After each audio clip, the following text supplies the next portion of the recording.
Vipi wadau? Nawakaribisha tena sana ndani ya FM Show KE kwa mara nyingine. And as of right now, kuna story fulani hivi tumekuwa tukizingatia kutokea tulipoichapisha kwanza siku kadhaa ambazo zimepita, na ilikuwa ni story kuhusiana na moja kati ya wanahabari na content creators maarufu sana hapa nchini Kenya. Jina lake likiwa ni tunamuita Lynn Ngugi, ambaye ndiye mwenye YouTube channel ya Lynn Ngugi, ambayo ni moja kati ya channels zinazofanya vizuri zaidi katika Jamhuri ya Kenya. And we were speaking about his alleged new boyfriend. Na the story went viral. Now what we're looking at right now is in regards to the current uprising news on Lynn Ngugi. Maana tunaarifiwa kwamba the boyfriend to Lynn Ngugi ambaye anatambulikana kama Joshua Karanja, Lynn is not the first nene.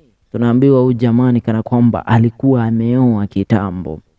Kulingana na chapisho fulani ambalo limepata kuachiwa na none other than BNN, ambao ni Edgar Obare's official Instagram page, wanasema sources revealed that Joshua Karanja was already married and his relationship with Lynn Ngugi was the reason is married headed.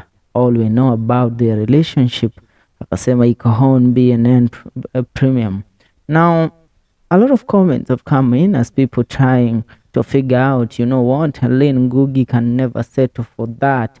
Nataka nisome a few comments from Kenyans. Namuona Santa the nail artist akisema I would not mind to share my man with Lynn Ngugi, she is simply the best. Hey, mna mambo. Braxton Shazi anasema shauri yake, acha mimi ni watch kumkumbagia hata sijui itaisha lini. Namuona Yvonne Rosie akisema leo. Mwana Jeremy anasema sasa hawa ni nani?